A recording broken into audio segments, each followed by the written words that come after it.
Thank you very much for having a poor boy from rural Alabama who's now live in Georgia and represent the great people of the 5th Congressional District for having me here tonight.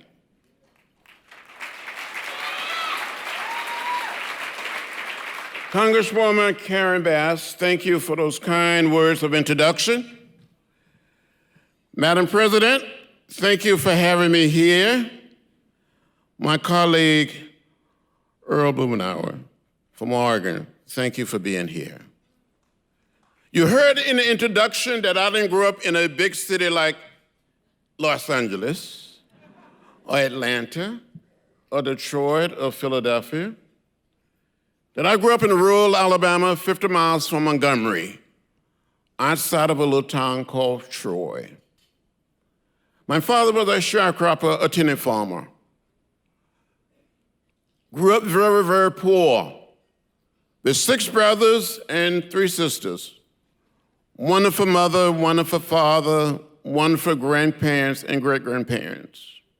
I remember when I was 4 years old, my father had saved $300, and a man sold him 110 acres of land. We still own that land today. On this farm, we raised a lot of cotton and corn, peanuts, hogs, cows, and chickens. And sometime I would be out there working in the field, picking cotton, gathering peanuts, pulling corn. My mother would say, "Boy, you're falling behind, you need to catch up." And I would say, "This is hard work." And she would say, "Hard work never killed anybody." I said, "Well, it's about to kill me." So sometime as a little child, I would get up early in the morning and hide under the front porch and wait for the school bus to come up the hill, and I would run out and get on the school bus and slip off to school. Because I had an uncle who said, "Get an education," I had a teacher who told me over and over again, "Read, my child, read." Some of you know when I was growing up on that farm, it became my responsibility to care for the chickens. Liberty Hill, wonderful organization, doing great and unbelievable work here in the city. But you don't know anything about raising chickens. As a little boy, I fell in love with raising chicken. Didn't some of us have chicken for dinner? But most of you like to eat chicken, but you don't know anything about raising chicken. Let me tell you what I had to do as a young boy. When the setting hen was set, to take the fresh eggs, mark them with a pencil, place them under the setting hen, and wait for 3 long weeks for the little chicks to hatch. Some of you may be saying, "Now, John Lewis, why do you mark those fresh eggs with a pencil before you place them under the setting hen?" Well, from time to time, another hen would get on that same nest, and there would be some more fresh eggs. You had to be able to tell the fresh eggs from the eggs that were already under the setting hens. I was never quite able to save $18.98 to order the most inexpensive incubator, a hatcher from the Sizzle Buck store. Now, most of you are too young to know anything about the Sizzle Buck store, the Sizzle Buck catalog, that big book, that heavy book, that some people call the wish book. I wish I had this, I wish I had that. So I just kept on wishing. But as a little child, about 8 years old, I wanted to be a minister. I wanted to preach the gospel. So with the help of my brothers and sisters and cousins, we would gather all of our chickens together in the chicken yard. And my brothers and sisters and cousins would line outside of the chicken yard, and I would start preaching. And some of these chickens would bow their heads. Some of the chickens would shake their heads. They never quite said amen.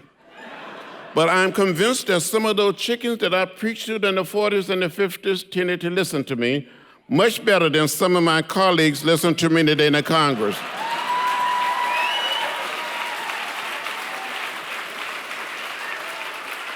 As a matter of fact, some of those chickens were just a little more productive. At least they produce eggs. Well, that's enough of that story. When I was growing up, and I would see those signs that said white men, colored men, white women, colored women, white waiting, colored waiting. I would ask my mother, my father, my grandparents, my great-grandparents, why? They would say, that's the way it is. Don't get in the way, don't get in trouble. Well, one day I heard about Rosa Parks. I heard the words of Martin Luther King Jr. on our radio. The action of Rosa Parks, the words and leadership of Dr. Martin Luther King Jr. inspired me to find a way to get in the way, and I've been getting in the way ever since.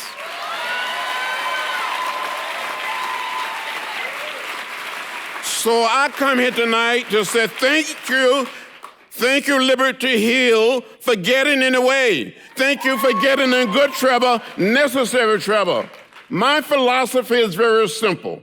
When you see something that is not right, not fair, not just, you have a moral obligation to do something, to say something. There was a young minister who lived here in the city, was living in Nashville when I went off to school at the age of 17, by the name of James Lawson. We call him Jim Lawson, Reverend Lawson. He taught us the way of peace.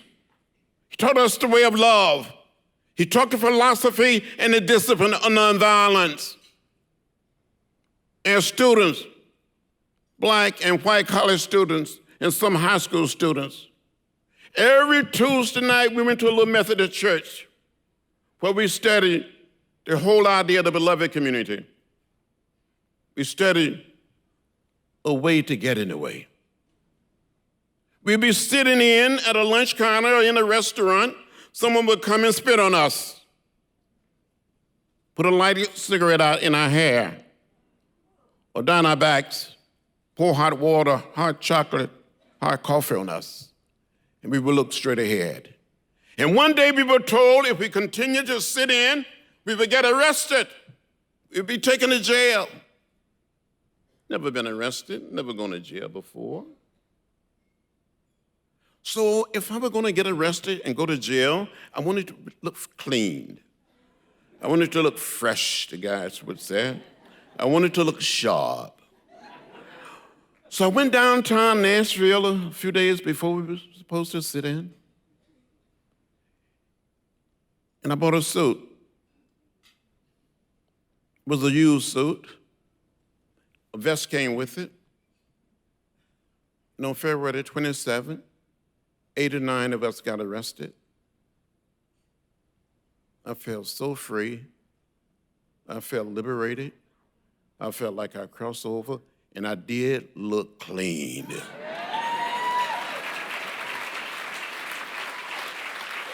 Let me just briefly say, and thank you for this honor, there are forces in America today that want to take us back to another time and another place. We're not going back. We're going forward. I know Liberty Hill is saying we have a right to know what is in the food we eat. We have a right to know what is in the water we drink. We have a right to know what is in the air we breathe. And we will not tolerate discrimination based on race, on color, or sexual orientation.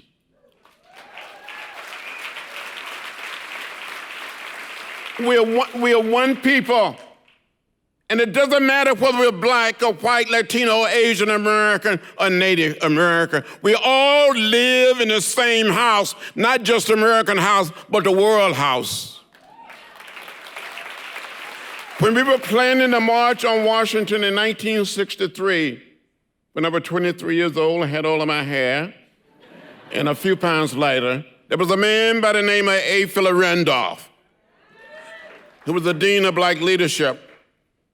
He would say over and over again, maybe our foremothers and our forefathers all came to this great land in different ships, but we're all in the same boat now. And Dr. King put it another way. We must learn to live together as brothers and sisters. If not, we will perish as fools. I tell you, when the Pope came and spoke to the joint session of the Congress, he spoke about Dr. King. He spoke about the march from Selma to Montgomery. But he also said, we all are immigrants. We all come from this other place. The last time I got arrested, during the 60s, I was arrested 40 times. Since I've been in Congress, another 5 times. My last, and I'm gonna get arrested again for something. My last arrest was 200 citizens and 8 members of Congress protesting, trying to get the former Speaker of the House of Representatives to bring forth a comprehensive immigration reform bill.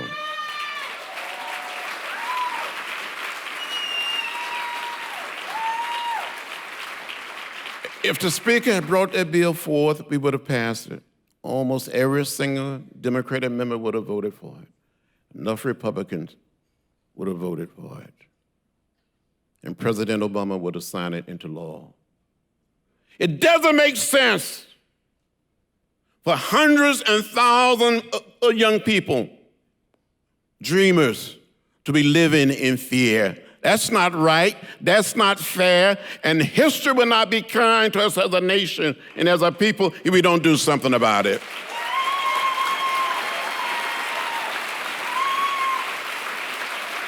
So I close by saying, never ever give up. Never get lost in a sea of despair. Be hopeful, be optimistic, and let's get out there and vote and work so hard this year and vote like we never, ever voted before to turn our nation around.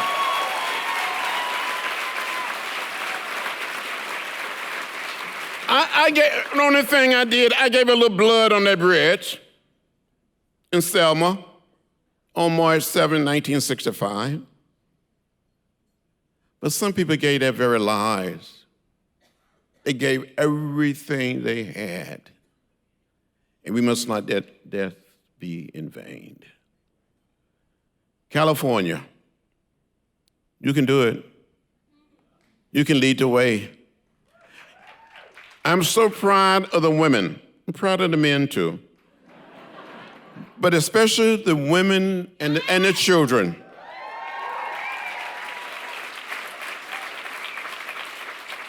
These young people will be the leaders of the 21st century. And they will get us there.